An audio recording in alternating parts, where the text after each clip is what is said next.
Welcome to Chasing Hardware, the podcast that sits down with the sports figures you grew up with and hears their stories. Welcome to Chasing Hardware. I'm your host, Rich Lamello. My guest today was one of the most unique and iconic running backs of the 70s and 80s. He was a high school legend in Texas, coached by his father. He had one of the great collegiate careers of all time at Oklahoma, including winning 2 national titles.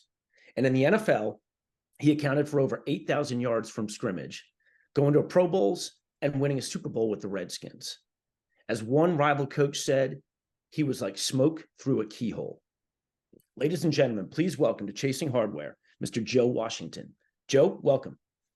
Well, Chasing Hardware, how'd you come up with that one? My kids played hockey. And one time, one of the coach said at the beginning of the season, as you're going out to win state titles and county titles, he said, "Let's go collect some hardware, boys." And I thought, oh, that's a great phrase. And I was like, all right, the one thing every athlete, male, female, football, basketball, doesn't matter. They all want one thing, right? They want to win titles. They want to win championships. No, you're about that. Absolutely. Well, so it is fitting. Okay, I should have known that. Well, so Joe, as I said at the beginning, you're a high school legend in Texas. You're in the High School Football Hall of Fame there, as is your brother, which we'll talk about. Your dad is also a legend. Your dad played football in the Army. He was called Flash. He played football at Prairie View, which obviously is an HBCU school, and it's where Ken Houston and Otis Taylor and some other real legends come out of. He becomes a coach and a teacher in what was at first the segregated South, and then obviously desegregation kicks in. But he's a coach from the early 50s through the mid 90s in both Bay City and then Port Arthur, and coaches you. Tell me a little bit about kind of growing up in a real football household in Bay City and Port Arthur, Texas, and what it was like playing for your dad. Well, first of all, it was really, you looking back on it, it couldn't have been any better.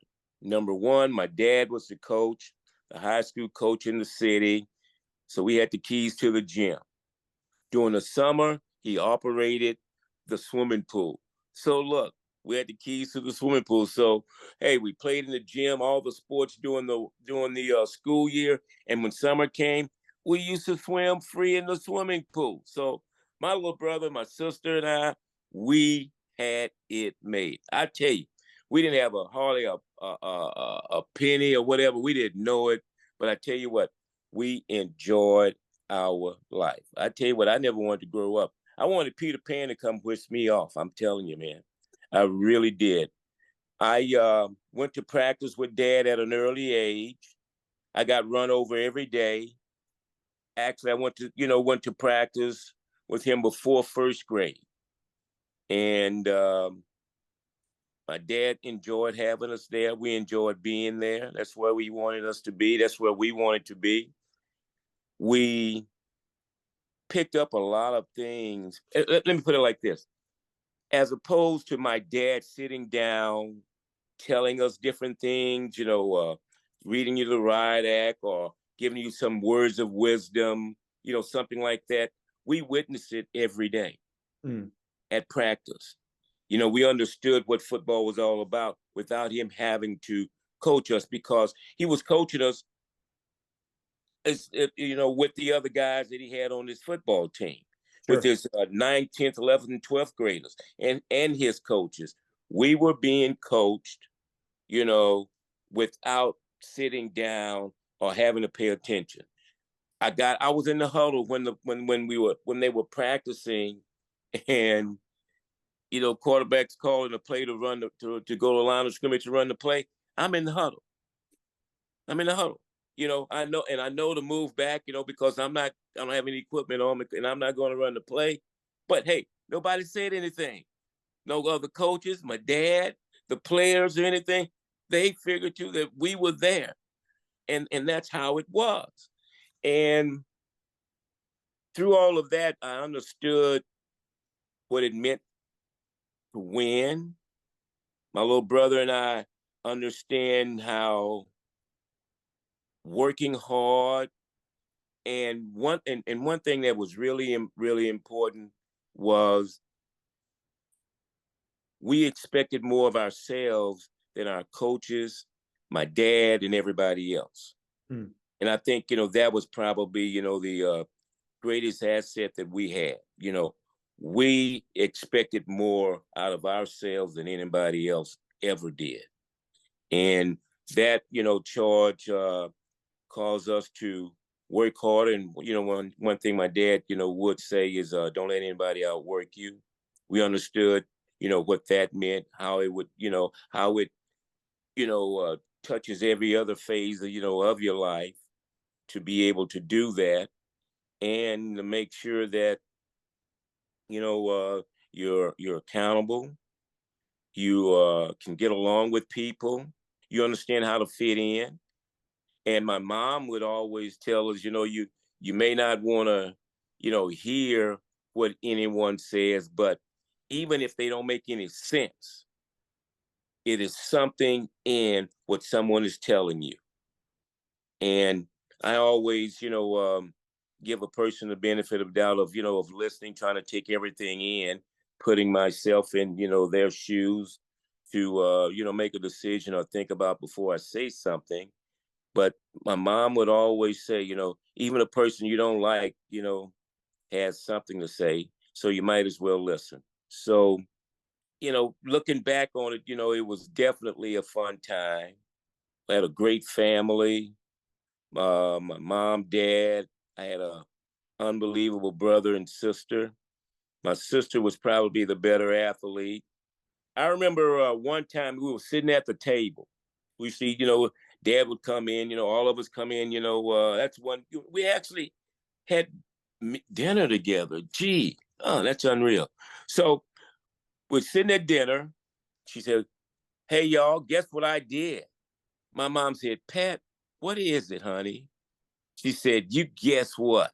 She said, guess what? Now, look, you tell us what it is that you couldn't wait to tell.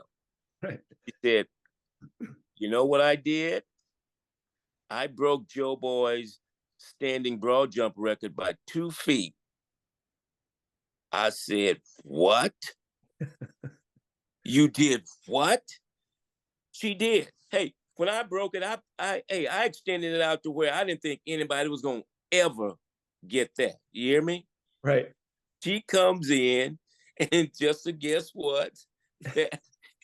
I'm telling you, I couldn't believe it. And until I woke up the next morning, you know what I mean? Yeah. And then, well, if she put it out there, another 2 feet, then that means Washington will hold it for the rest of the doggone for eternity. That's awesome. I love it. What was her primary sport? She played tennis, volleyball. My sister was a unique pioneer. Mm. She was a person that, she was sandwiched between two brothers that played everything. And she kind of liked that. I think she liked the fact that she could, root for her brothers, not have any pressure on her. But of course, with my dad being the coach, he wanted her to do something. So she did a few things, but she didn't want dad to coach her because she saw how he was, how demanding he was. But, she was going to push herself. She didn't need him to, to coach her. And she didn't like that. So, hey, she played sports. We ran Junior Olympics track during the summer. Mm. And just to, because he was a track coach also. So just to, to prove that she didn't need anything and she didn't have to do this, she'd run the 50-yard dash and break out and be leading everybody by 15 yards. And in the and from 5 to 10 yards before she got to the tape, she'd almost stop. That would wear my dad out.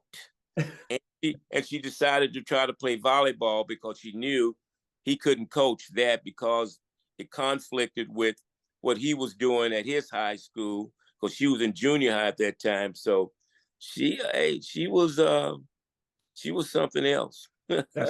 That's awesome. And so you in high school, I mean, in Texas, for a kid to get on the field as a sophomore is a big deal. You start at wide receiver as a freshman, which is a very big deal. And you have like over 20 catches or something like that your freshman year. And then you move to running back. You become 1,000-yard, rusher your last couple of years. Towards the end of high school, your brother's the quarterback. He would go on to play at North Texas State for Hayden Fry. And you become an All-American. And so I guess my first question is, how did you choose Oklahoma? Was it because of the tradition of, guys like Billy Vessels and Steve Owens and Greg Pruitt? Or, did you like Coach Fairbanks? What was kind of the hook there for you? Well, my choosing Oklahoma was actually, the process of recruiting. Mm-hmm. And as a kid, and as most kids, growing up, in the state of Texas, hey, you wanted to go to University of Texas. Now, early on, you didn't know about the fact that, hey, the Southwestern Conference didn't have any, black players until, Jerry Levi's. Right. Yeah. Okay. After I found, of course, realized that was the case, it really didn't make any difference to me. Mm-hmm. Because my little brother and I always thought my parents taught us to make sure that we understood that we were special. Don't let anybody tell you that you can't or whatever. I mean, we were brought up like that. Mm-hmm. And because of sports and our athletic abilities, we knew we could fit in anywhere we wanted to. And I didn't think about, not going to Texas because of the lack of, diversity. Didn't make me any difference. But once I was being recruited, they were getting, more players. Roosevelt Leaks, my teammate in Baltimore, he went to University of Texas, and he actually showed me around on my visit to Texas.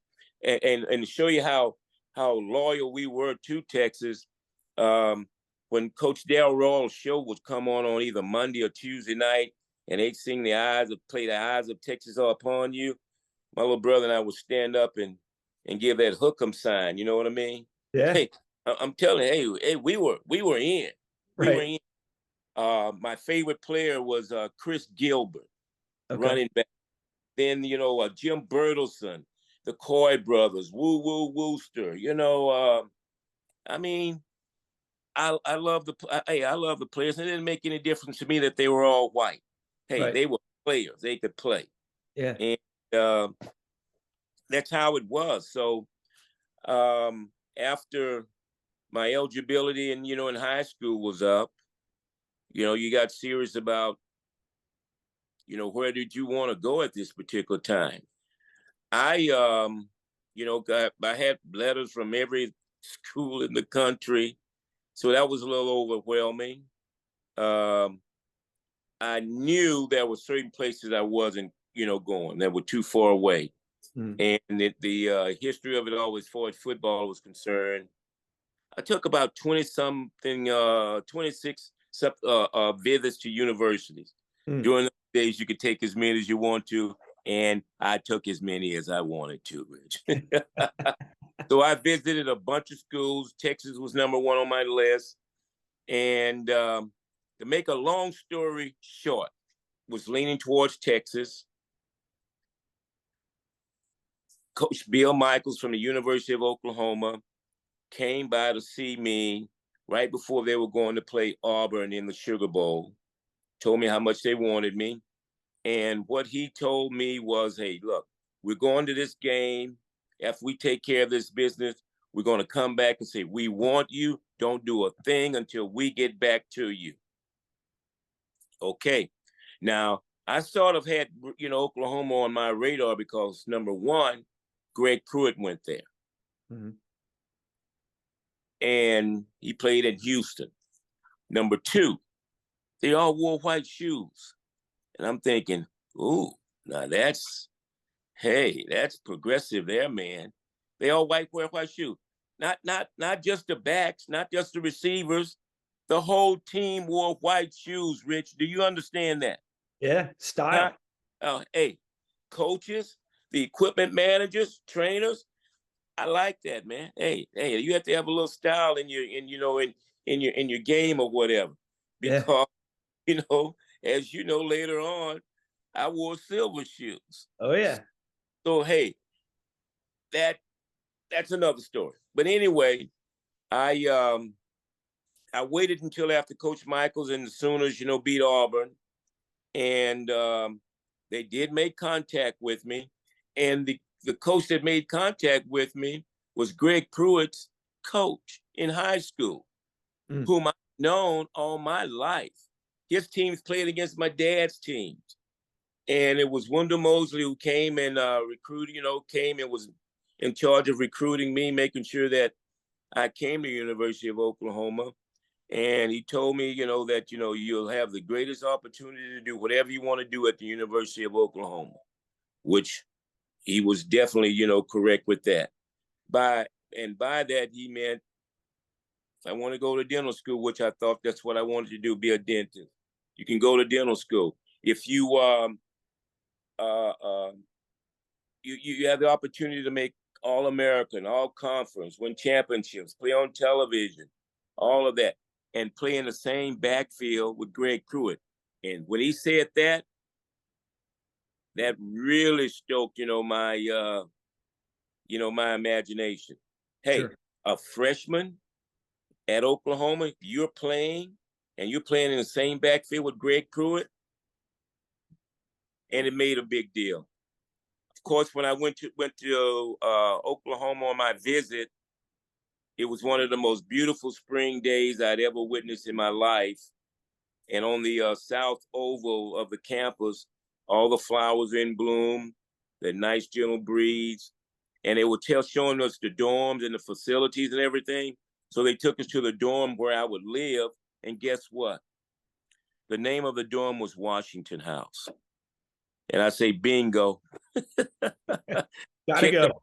Checked all the boxes. Hell, I can't do anything any better than this. They've already named the building after me. Now the building, of course, is torn down, of course, but it ain't there. But I ain't there anymore either, So, so that hey, and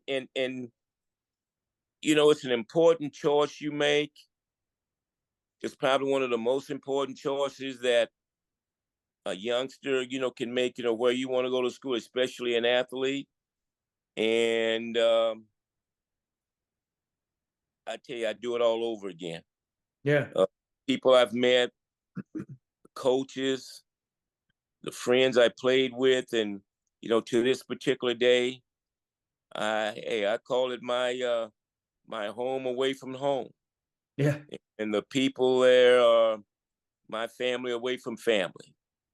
Well, and your 4 years there are insane. I mean, first of all, to the point you made a second ago, you got to be a freshman who played, because that year, 72, was the first year freshmen could play football. Yep.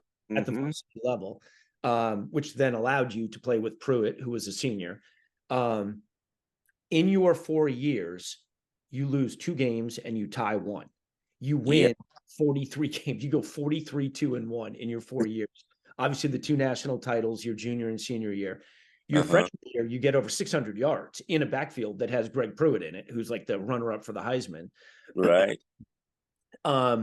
You're playing with just so when you first go there, it's Chuck Fairbanks. He's a very young head coach. He took over because a previous very young head coach died. And so Fairbanks is inserted in.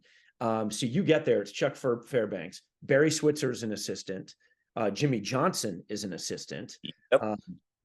And get there, it's the Selman brothers up front, Leroy, Lucius, and Dewey.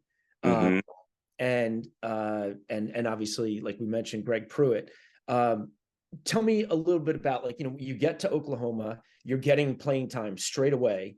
And your first year, you guys go to the Sugar Bowl and you beat Penn State. Tell me a little bit about that, experience. Well, first of all, my choosing the University of Oklahoma, people don't understand, had nothing to do with Coach Barry Switzer. I didn't meet him, didn't know him. Even on my recruiting trip, I didn't meet him. So he had absolutely nothing to do with my attending the University of Oklahoma. Now, I will say, by him having nothing to do with my coming there, he had everything to do with my presence there. Mm. I mean, everything. You know, my life, my goals, my history, you know, everything. It all started with Coach Switzer. I Right. mean, and gee, I couldn't have. I mean, if you would have told me everything about this man and the effect that he would have on me, my career, and my life, you couldn't. I would never ever believe you could have that such a that great an impact. And just to be honest, which is kind of hard for me to imagine being on this planet without coach. To be honest with you, I've got two coaches, Coach Switzer and my dad. I got two dads, my dad and Coach Switzer. You know what I mean? Yeah. So, hey, I am a lucky guy. I am a lucky person, and I cherish it. Hey, I know the man upstairs, it is definitely put his hand on me. So I'm really humbled and awed by that. So I get to Oklahoma. Now, first of all, the Selman brothers didn't really, exert come into play until the sophomore year. Mm. Because we had Sugar Ray Hammond and Derlin Moore, all those guys there, and Rod Showed, and I mean, the defense was unreal. Yeah. So they really had to wait, wait their turn. And Yeah. boy, Jimbo Elrod. yeah, oh my goodness, yeah, Elrod came in with me.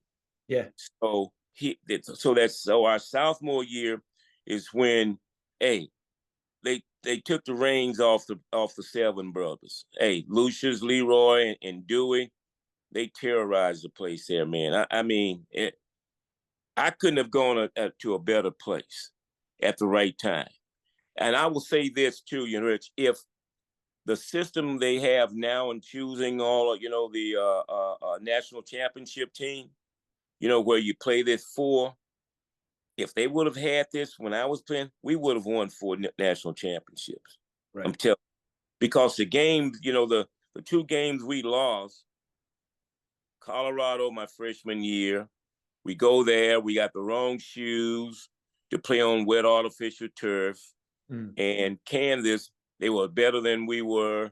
We fumbled the ball 15 times.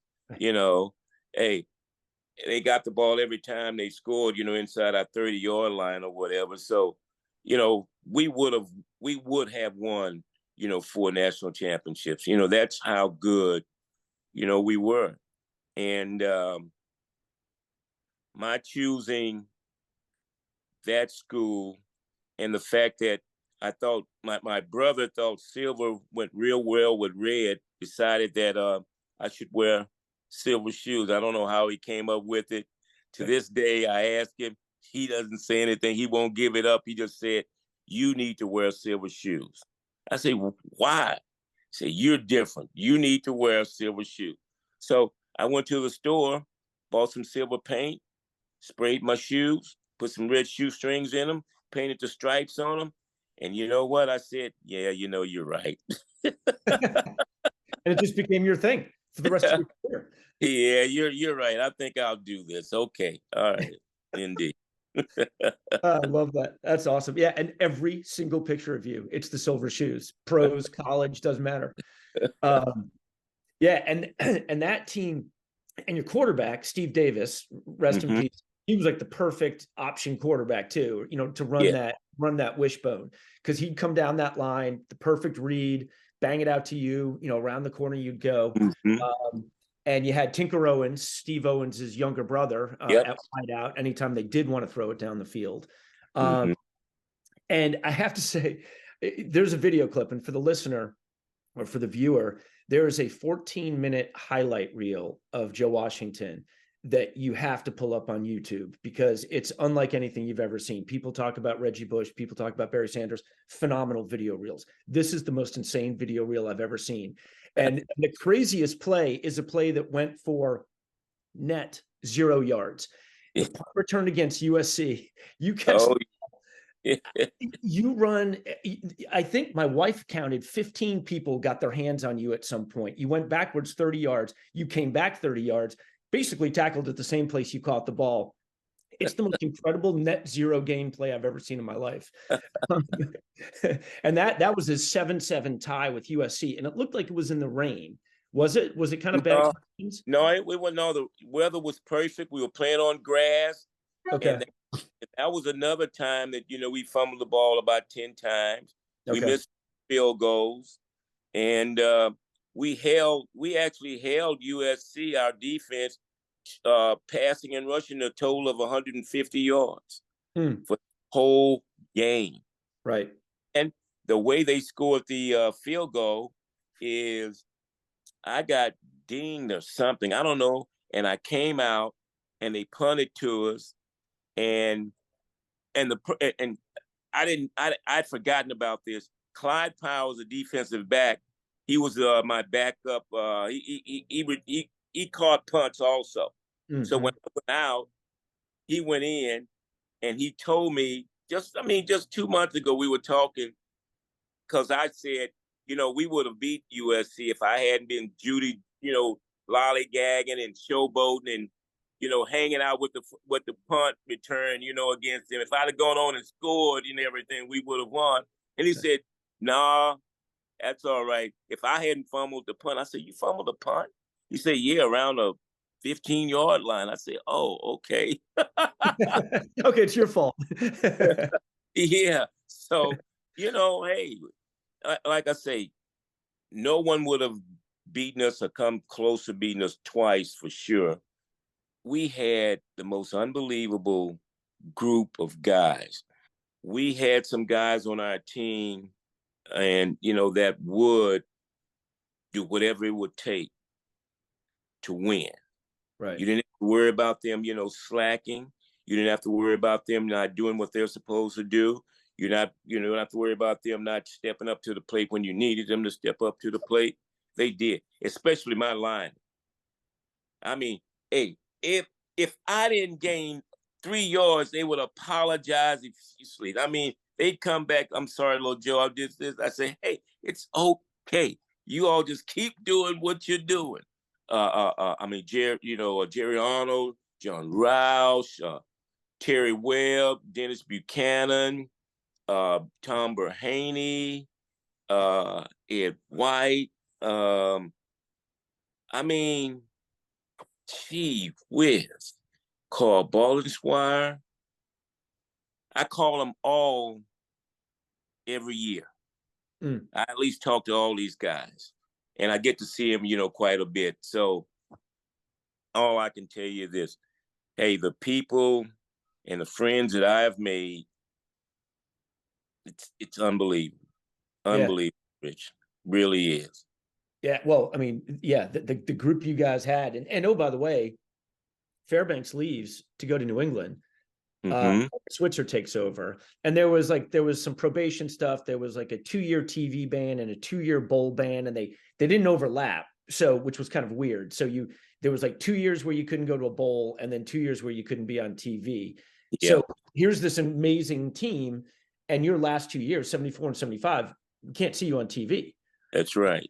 So it was like, thank God for Sports Illustrated and the local paper, because that's how we kept up with you guys.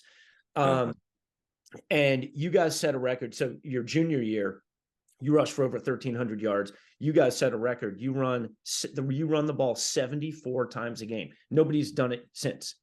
You're just running the ball every time. And then the crazy thing is, your senior year, you're one of the captains, again, national champ. The running back room at Oklahoma that year could be the greatest running back room of all time. There's you. There's Billy Sims, who's a freshman. He'd go on to win the Heisman. Right. There's Kenny King, who becomes a Super Bowl hero with the Raiders. Elvis Peacock, Horace Ivory. In any other school, those guys would be the legendary running backs. At your school, they're one of 5 in the room. And there's other guys, who went pro too. It's just Hey, Jimmy Rogers, he didn't play that much there, and he goes to New Orleans and he plays a whole bunch of years there. So, Yeah. Hey, and you know what? Oh, Jim Colbert. Oh my God. Well, George Cumby was Cumbie, yeah. becomes a What linebacker. yeah, indeed, indeed. Well, you know what? Most of our linebackers were running backs also in high school, like Rod Show. I Mm, mean, all these guys could run, which set the prototype for guys like the Bars mhm. and the group of linebackers that he brought with him and during his day. These are the kind of guys we had. Everybody could flat ass run. I mean, and we had you got the Selman brothers. So our linebackers made a lot of tackles because we always had 5 people on one Selman. You know what I mean? That's great. Um, yeah, and so yeah, so you win back-to-back national titles, which is just incredible. And you finish it's I mean this is you finished third in the Heisman to Archie Griffin and Anthony Davis your Mm-hmm. year, and then your senior year you finished fifth. And you had like an injury during much of that year, right? Like you kind of Yeah, were I had,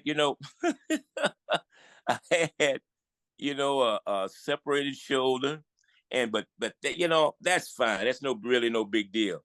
hmm, But I had a bruised heel, a turf toe, and a stretched arch. I mean, my arch was wearing me out, and this was all on one foot. ugh, And I'm thinking, well, shucks, good. I don't have to carry the ball that many doggone times to get yards for everything. Because I tell you what, that was tough. And you know what? I don't even think they offered me a shot or anything. But I tell you what, I don't think I'd have taken that. That's for sure. I won't take shots now. right. Hey, yeah, at least if you got medicine, put it in some water and rub it on my arm or something. You know what I mean? Yeah, or drink it or whatever, something Right. like. No, and plus, you know, with the wishbone, they could sort of dictate who they wanted to carry the ball, especially on the option. I didn't get the ball pitched, very much because, hey, you out there on the flanks is where you score and you get touchdowns. So they always, make sure that the quarterback and the fullback carry the ball for the most part. Yeah. But hey, And it really didn't bother me that much because I did things when I did get the football. right. And I didn't mind that. For instance, I thought, my punt returns, I have a certain imagination, and on that particular punt return, when I was retreating, I sort of thought I was Ali boxing, standing on his toes, backing up and things like that. So I think that's one of the things that sort of separated me from the other guys. The things I would do, I would try to do, come up with. Like skipping. I think on one punt return against Oklahoma State, I think that little drill we do, we karaoke. Yeah. You know, I Sideways. did I did that about 5 or 6 yards, before I decided, to run, north and south. So, it was fun with me, and I just, think, that I did, and they allowed me to do, coaches and players, do things with the football that nobody else would try doing. So I Yeah. really enjoyed it. I really did. Well, and it's funny. We'll get into this in a second, but you mentioned running sideways, the karaoke. Uh, Burt Jones said, "I've never seen anything like it. I think Joe Washington runs faster sideways than he does forward, and that's a skill." Oh yeah. Well, it did start, in the neighborhoods of Bay City, Texas, and my dad, for the most part,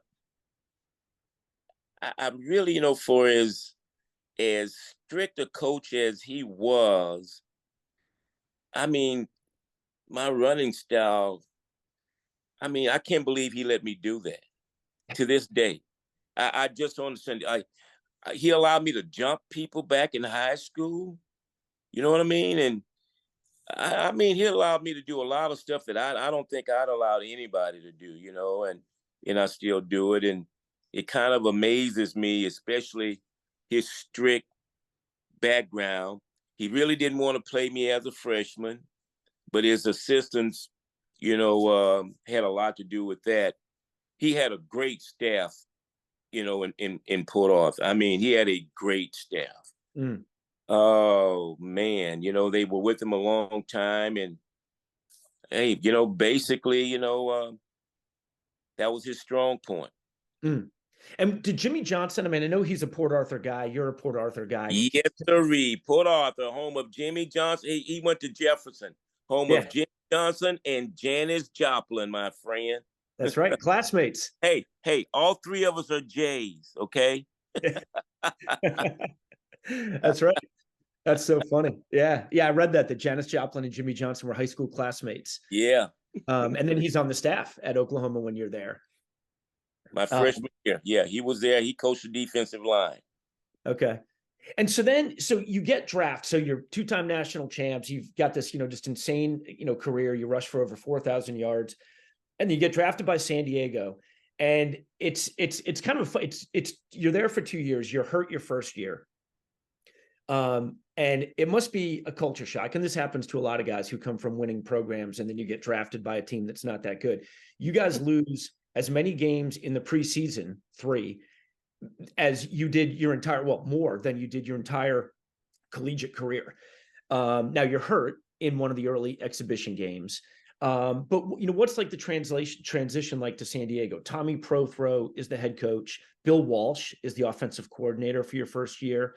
Are you hanging around the team, kind of learning from them, or are you hurt and you're home rehabbing? How did that work? Well, let me just give you a little insight to this.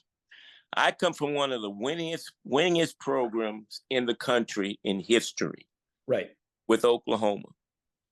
I am not on a winning team in the pros until 1982, when we win the Super Bowl in Washington. You hear me? Yeah. So I threw, San Diego was one of my favorite teams as a kid.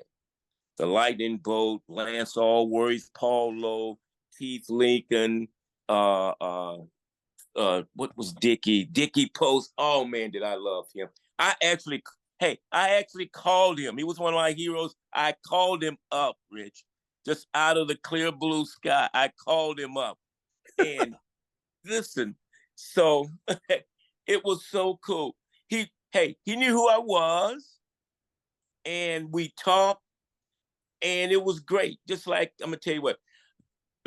And now my favorite team of all time was the Baltimore Colts. Said I got a chance to play for them. Lenny Moore was my hero, number 24. Yep. Johnny Unitas, number 19, was my hero. I mean, and my brother's hero. He wore 19. When I got to Baltimore, he asked me if I wanted to wear 24. I said, "Are you kidding me? No." His was retired, of course. I'm not wearing. I'll find something else. Hey, I just like the fact that, hey, we talk, you talk to me, you know my name or whatever. And so, and I say all of this because in San Diego, it was tough, getting hurt that first year because they expected a lot of me, and I did too. I'm supposed to save this team, and I had great games during the preseason. Hey, if you saw me play during the preseason, you would say, "Oh, gee, we're going to do good stuff."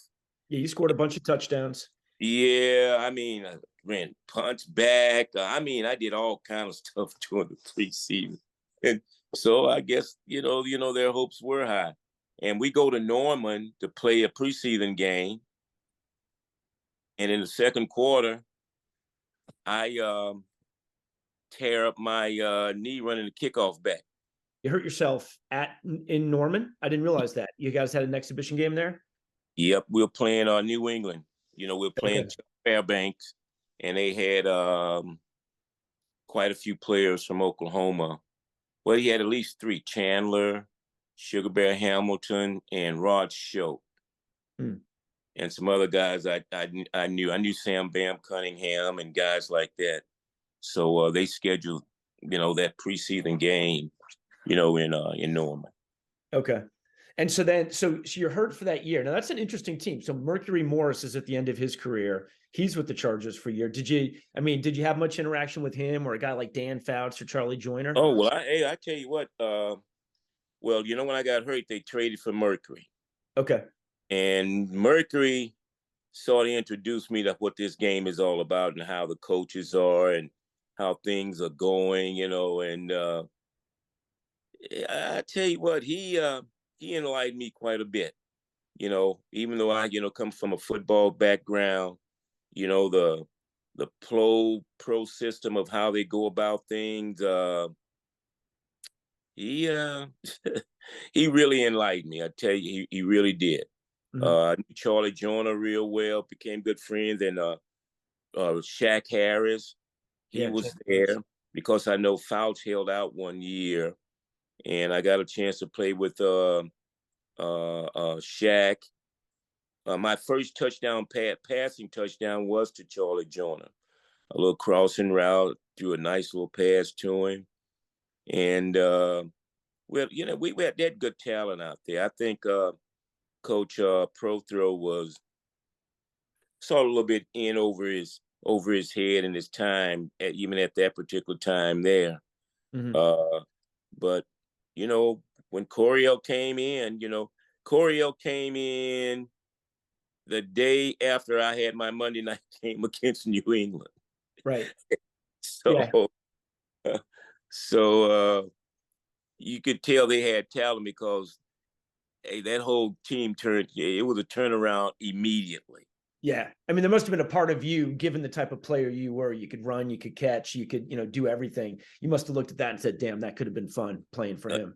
Oh, yeah, indeed. I know when I made the Pro Bowl, that staff, the San Diego staff, was the staff coaching the AFC when I was with Baltimore. And I told Coach Corey, I said, gee, Coach, if you'd have been here, man, I never would have asked to leave. He said, I would have never let you go. Thanks, Coach. I appreciate that. Right. Well, and it's kind of funny because when you're leaving San Diego, they're kind of swapping you for Lydell Mitchell, who's a running back kind of similar to yourself. You could run, you could catch, led the league in receiving and all that.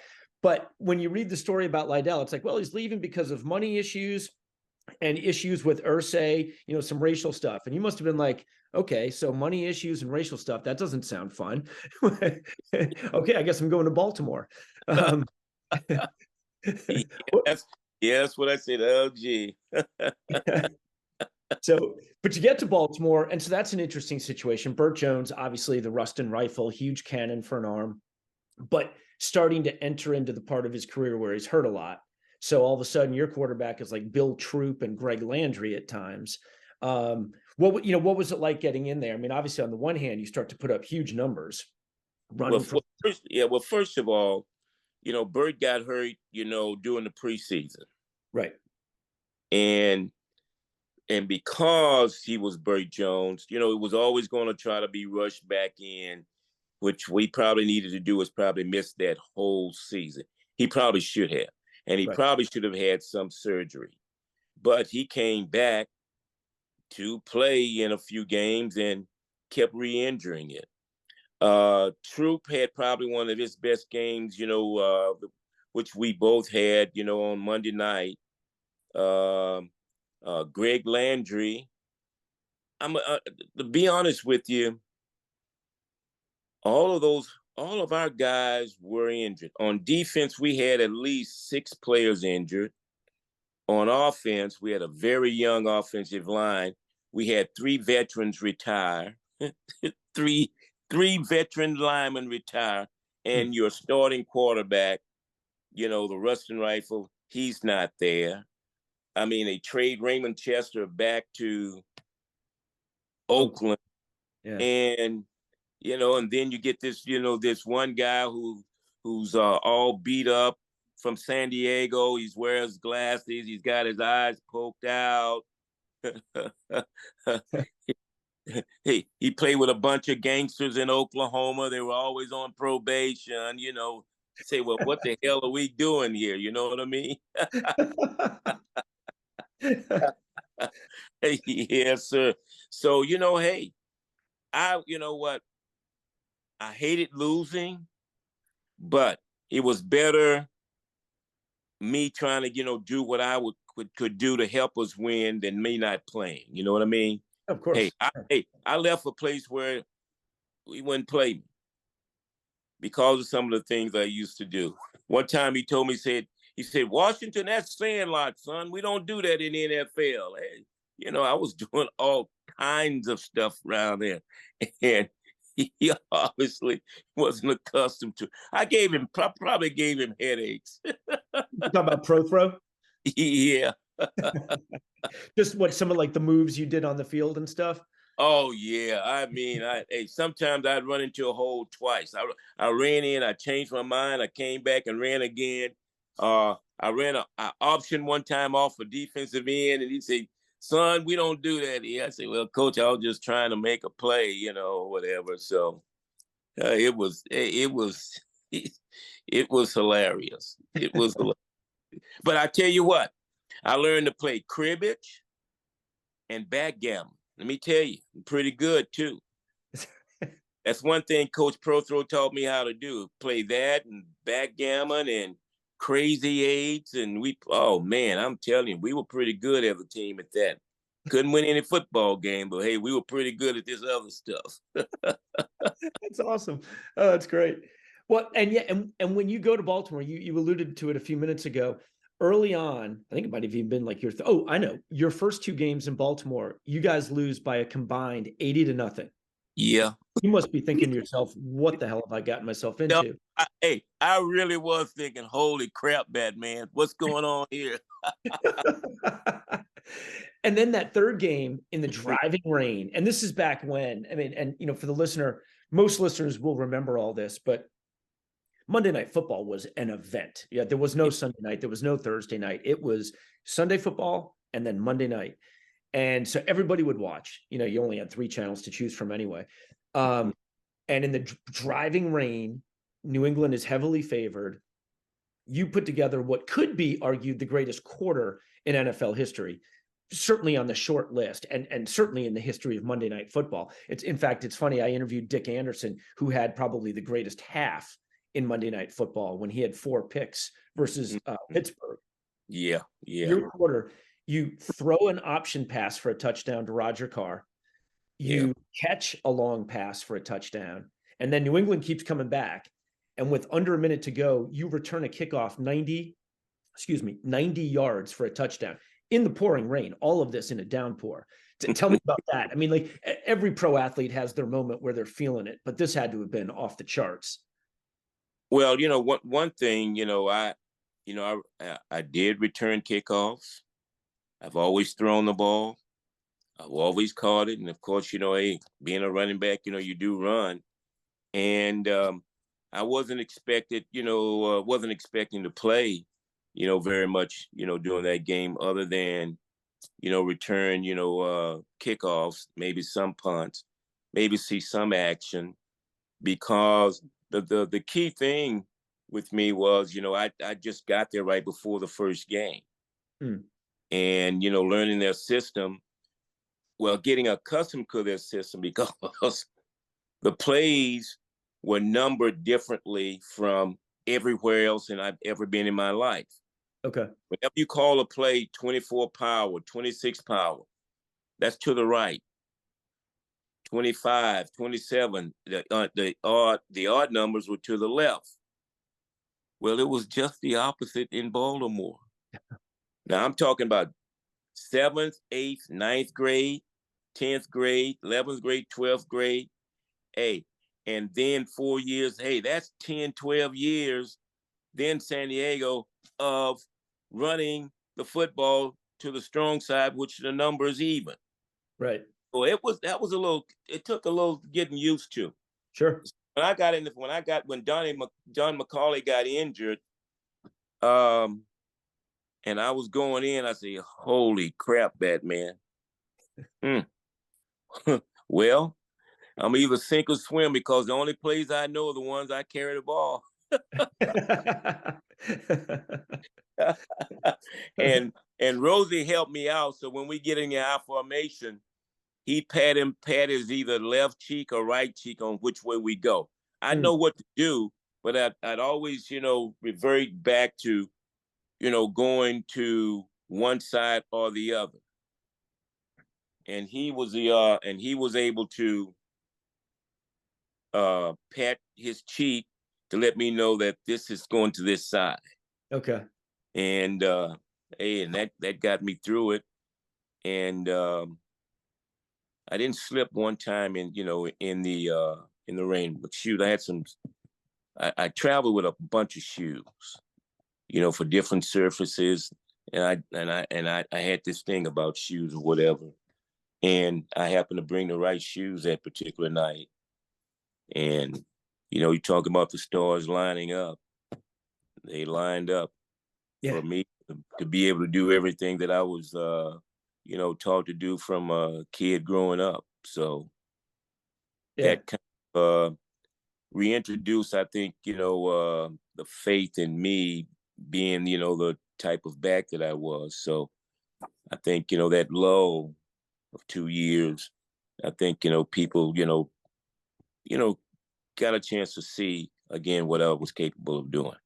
Yeah. Yeah. Clearly showed you were back from the knee injury. Yeah. Because your first year in Baltimore that year, you rushed for almost 1,000 yards back when that really did mean something. You Mm-hmm. caught almost 50 passes. The next year, you run for like about 900 yards. You catch 80 passes. You lead the league. You become one of the very, on a very short list of guys who could kind of, run and catch the Chuck Formans, the Lydell Mitchells. It's a couple of incredible years. I remember Burt Jones also said, in addition to talking about your ability to run sideways, I remember he said, that guy can take a lot of pounding, but for somebody that small, he can also give a lot of pounding. Yeah. You were just about running on the edge. You could take it right up the gut. Yeah. Plus, I thought, Burt and my quarterbacks I always had were pretty brave because they never subbed me for pass protection. I always stayed in. Right. In the pass protection, I say, well, gee, these quarterbacks are really brave. If they're going to stand back here with my little old butt, 175 pounds, protecting the quarterback. So Yeah. I give them a lot of credit, really do. That's cool. And then your last year they draft Curtis Dickey in from Texas A&M, and all of a Mhm. sudden you're kind of splitting time in the backfield. It's got to be kind of frustrating. You're still productive, but he's there taking carries also. Did you ask to be traded to Washington, or how did that go down?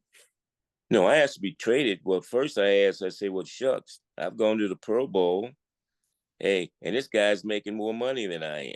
Mm, So I think it was more that. I told him, I say, look, hey, I'm not afraid of competition. I'm here, I'm a player, but he's making a little bit more than I am. So if you could just make it a little even or whatever, if so, I'm here.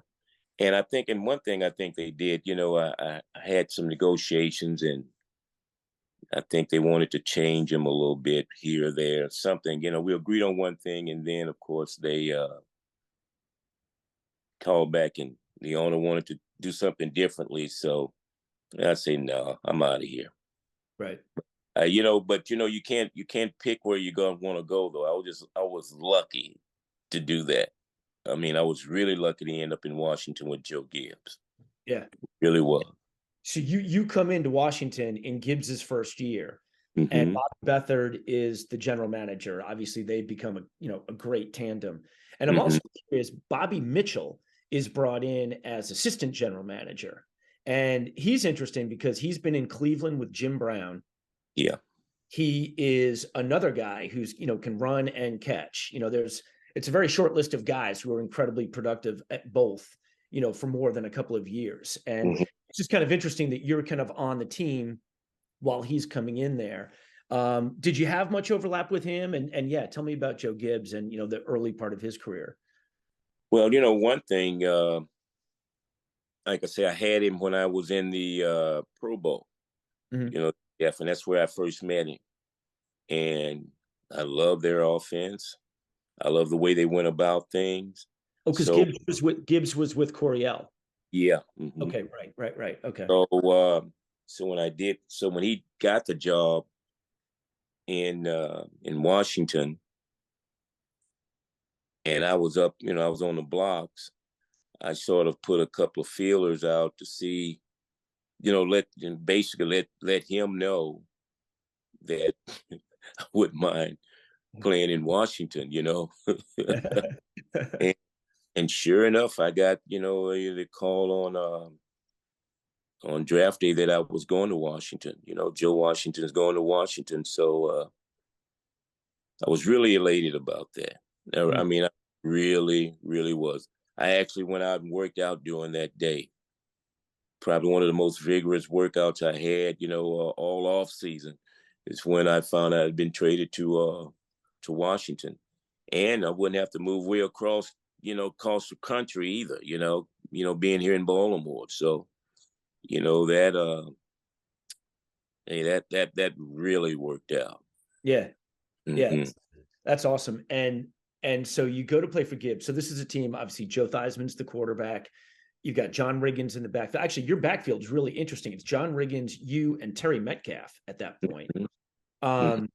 Another Wilbur Jackson from Alabama. Wilbur Jackson, that's right. And then Art Monk is out at wide receiver, and they're starting to pull together the Hogs in that draft on that draft day. Yeah, they were piglets then. They're piglets, right? They get the two guards, Mark May and Russ Grimm. So they're kind of putting those pieces together. And I'm also curious. There's an Art Monk at receiver, and there's also Lamar Parrish is at the end of his career playing D-back, and he's a guy who I look at and I think this is a guy who does not get nearly enough, kind of attention. His old running mate in Cincinnati just went into the Hall, Ken Riley. Yeah. Mm-hmm. But Lamar Parrish comes in from Cincinnati for a year or two there. Just curious, kind of the type of locker room you walked into. What was Theismann like? Riggins, Monk, those guys. Well, one thing, you knew right off the bat that you were on a veteran team. Mm-hmm.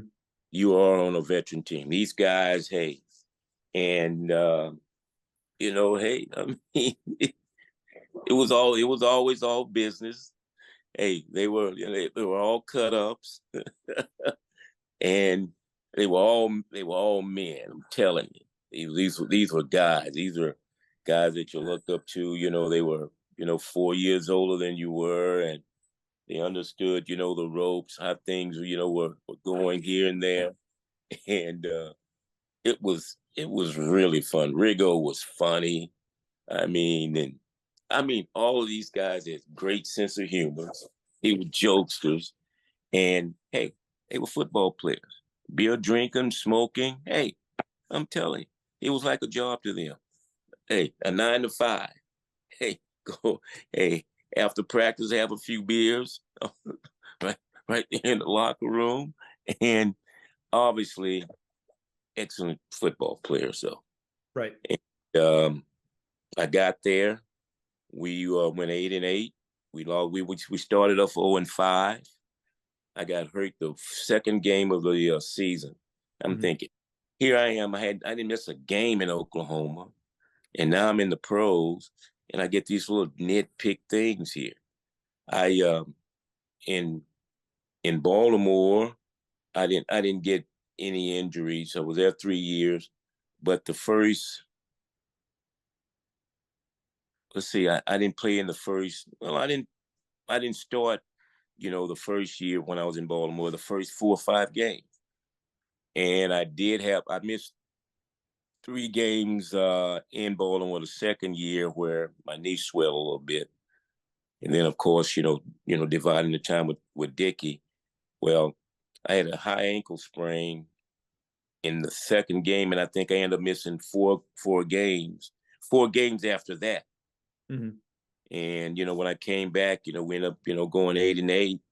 And shucks, I was really productive because I missed 4 games and I had 900 yards. Yeah, plus 70 catches. Yeah. And I still wasn't on a winning team. We went 8-8. Getting closer. Well, that next year, the strike year, we preseason game, I tear my ACL. And during those days, they didn't fix ACLs. So we had the strike. I was in surgery. And when I came out of surgery, I had treatment, but then they had a lockout. So I had to work on my ACL myself. Now the doctor, he when he got through with surgery, he came in and talked to me, and he said, "Hello, Joe.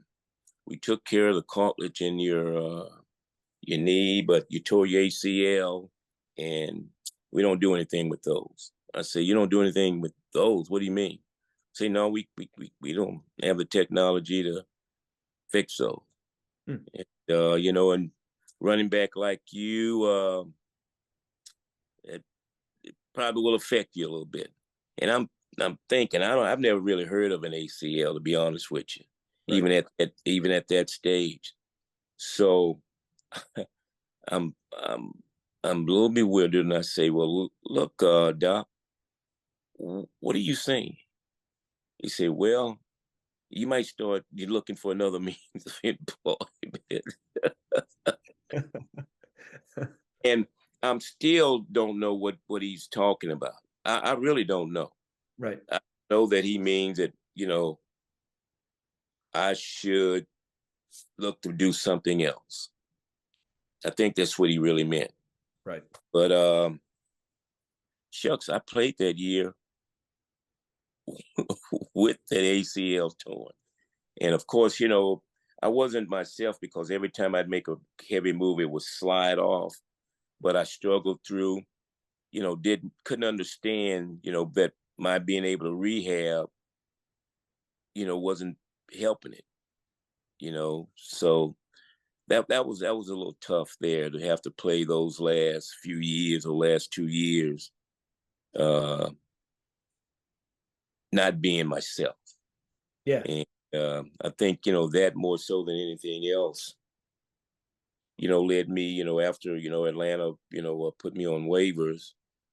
I think that was the only way I could get out, because if they would have signed me again, I would have played. Right. I would have played. I would have played as long as I could play. Right. And I wasn't anywhere close to what, I was. I was better than most, but still, with that ACL, it limited me a lot. Sure. Bunch. Yes, Yeah, sir. especially, it's amazing now, ACL, God, they can, repair them so quickly, and there's barely a scar anymore. And it's amazing to think that back then it was almost a career ender. It's Yeah. oftentimes was a career ender. Well, it was for a running back. It really Yeah. was. Mm-hmm. Yeah.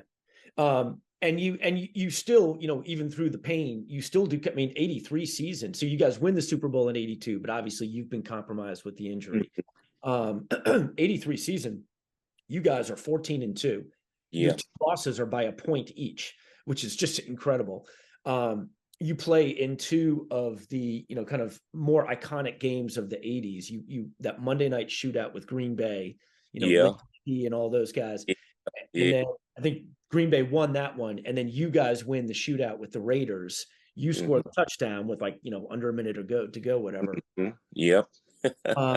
But it's funny. I interviewed Greg Pruitt on the show like a year or two ago, and we were talking about that game because he had the big punt So, return. punt return, yeah. And I Yeah, told the guys, I say, when the punt came in and he was inside, I'm gonna catch a punt inside the 10-yard line. right. You let it go. Yeah, you let it go. Well, when he kicked it and he backed up, I knew then. I said, "Oh my goodness, I know he's going to catch it." I said, "He's going to catch it. He's going to catch it." And we relaxed, and I'm thinking, you can't relax with this guy Yeah, ever, ever. I ever. mean, hey, if he's on the field, you can't count him out. Hey, he's going to get the ball some kind of way. And sure enough, that rascal returned that rascal 95 yards. Yeah, And I said, well, that's what I would have expected him to do. Nothing else. yeah. And it's funny. And yeah, well, he actually even said, he's like, yeah, you can see, I guess it was Flores was the coach. He's like, you can even see him on the sidelines going like, no, no, no. And then he's like, okay, go, go, go. Like, classic coach thing. Like, don't do it. Okay, well, you do it, but do it well. But then you catch the game-winning touchdown, and fast forward to the Super Bowl rematch, Raiders and Redskins. Yeah. And this is, look, for a guy who's, had 1,000 great plays, every now and then it goes against you. The play right before the half where Theismann throws it and Squire picks it off and goes pick six, like 10 yards. Yeah. Pruitt said that, he's like, I guess in the week leading up to the game or whatever, he was telling people they're going to throw that pass again. They're going to throw that pass again. The one that Joe Washington with. And he's like, this is it. This is it. And so they were ready for it because Pruitt, your boy, was on it. Yeah, he's always, I'm telling you, he does that.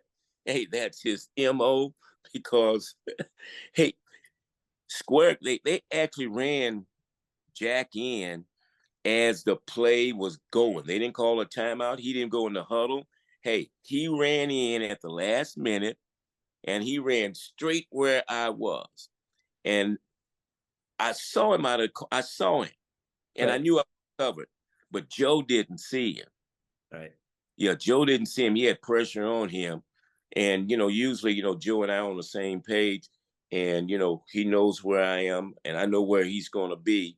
And we've made a lot of big plays, just like the one before the season, in the regular season where I scored the winning touchdown. Right. He knew what I was going to do then because he held it twice. He threw a great pass. Well, that's the same thing he thought about us, but I didn't think he was going to throw that one. And Squad ran from the sideline, didn't even get in his stance, ran straight through. Yeah. And he caught the pass. I said, well, this is going to be a long game here, sports fans.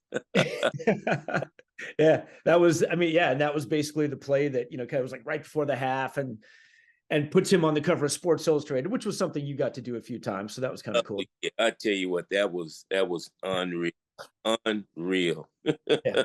And it's just so funny how like two college buddies, Greg Pruitt's like, I know what they're doing. I know what they're doing. It's just amazing. Yeah, indeed. And then, and I guess like 2 or 3 quick questions for you, because I know I've taken up a ton of your time here. Oh, that's all right. Yes.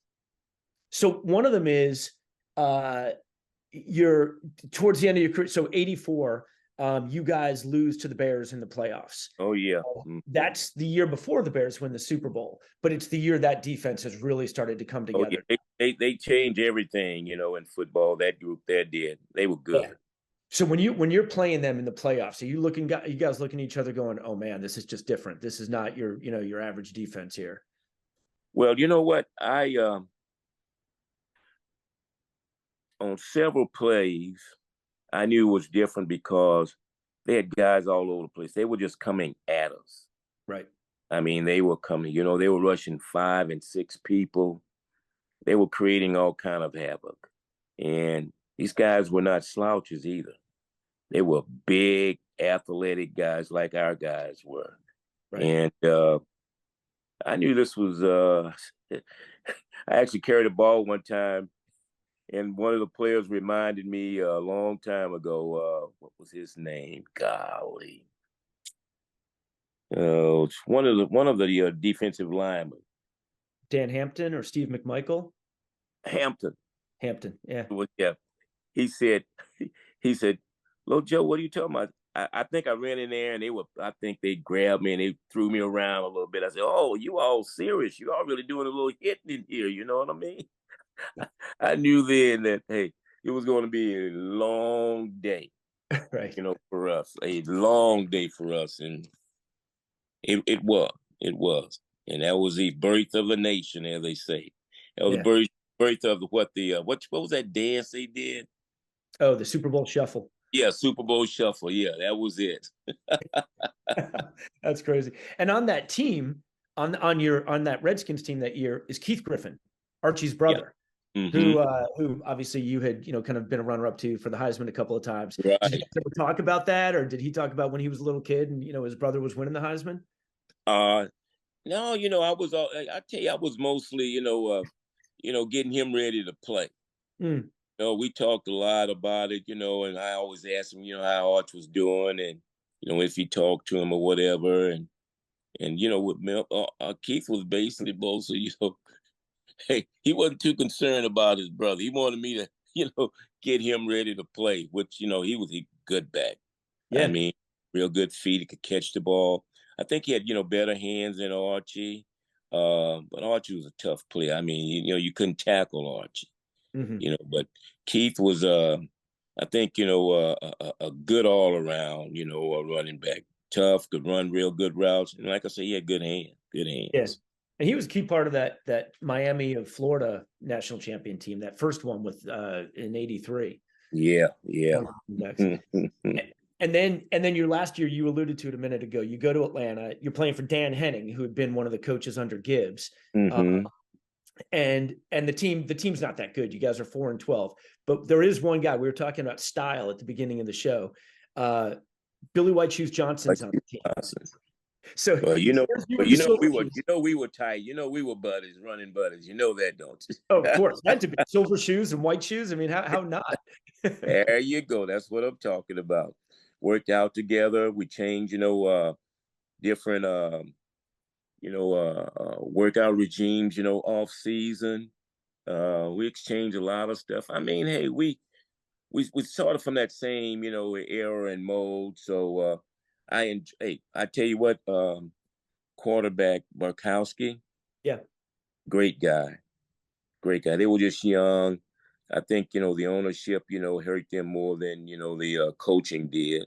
Fantastic coaches, good players. I think management was the detriment at that particular time because they had a real good group of football players. sure. And um, I had two guys that were from Oklahoma that played there, which was cool. Mm, Um, and they felt the same way. That they had the people and the coaches, just management, an issue there at yeah. one, and a lot of the players here there. But Mm.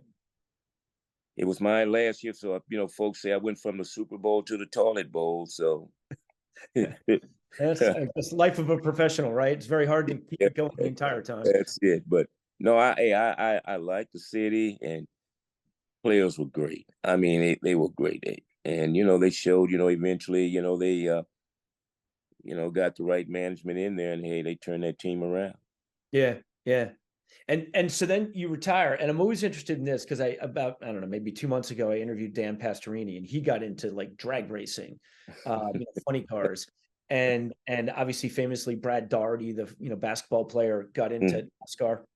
You and Dr. J have a team, Yeah, in the yeah. NASCAR Busch Series League for a while. Tell me about that. How first of all, how did you connect with Dr. J, and what was it like owning a NASCAR team? Well, they all say if you want to make a small fortune, take a large fortune, put it in a NASCAR and race horses, and it becomes a small one immediately. That's what I don't Pastorini said too. I don't know what we were thinking. I was working for Pepsi, and I think Coke was about to have their their contract was about to expire with Mhm. NASCAR being the official soft drink, Okay. and we were going down just to check out a race and see what the atmosphere was, if this was something that Pepsi should do or could do. And I'd never been to a race. I never even thought about NASCAR. I was one of those guys who was thinking, well, what's so interesting about it? All you're doing is seeing somebody going turning left all the doggone time. Shucks. So I tell you what, it was one of the most exciting sports around. It correlates where you have your owner, your car owner, your football team owner. You have your general manager of your race team. You have your head coach. You have your head coach in racing by the crew chief, the driver, the quarterback. the crew, the offensive line. And that's how it works, man. Yeah. That's how it works. I mean, you talking about these guys, driving these cars and the marketing that is done. It was fun. It really was fun. Like I said, we ran out of money, but if I think if we could have gotten a tire deal, just one tire deal, Mm-hmm. We would still be racing because we were able to finish in the top 20 in our 3 years there. Oh wow! And it was an unbelievable experience. And I know a little bit about racing now, Rich. Yeah, I was going to say, everybody I talk to, they're like, until you go, you can't appreciate it. You go once and then you get it. Exactly. Now that is the truth. Yeah. That's really the truth. Yeah. That's wild. Yeah. I saw that anecdote and I was like, oh, I have to ask about it. Cause literally Dan Pastorini and I talked about it for, 10 minutes on when I interviewed him. So, well, Joe, I have to tell you, it's been, fascinating listening to the stories of, high school football in Texas and obviously just the crazy iconic years at Oklahoma and obviously a fascinating NFL career with, the ups and the downs and a Super Bowl title and Pro Bowls and all of that stuff. It's been a real pleasure to have you on Chasing Hardware. Thanks so much for the time. Yeah, it's been my pleasure. I really enjoyed it. Really did, man. So, hey, anytime we can talk anything else. I got a bunch of more stories. I love it. Well, I'm here for it. So thanks again, Joe. Really appreciate it. Take care, man. See you later. See you. Bye. And thank you for listening to Chasing Hardware. I've been your host, Rich Lumello. The Michael Stanley Band brought us in, and the Suburbs with Life is Like are going to take us out. Speak to you next time. Tonight, it feels like life. Come on. Life is like. Life is like. Life is like what it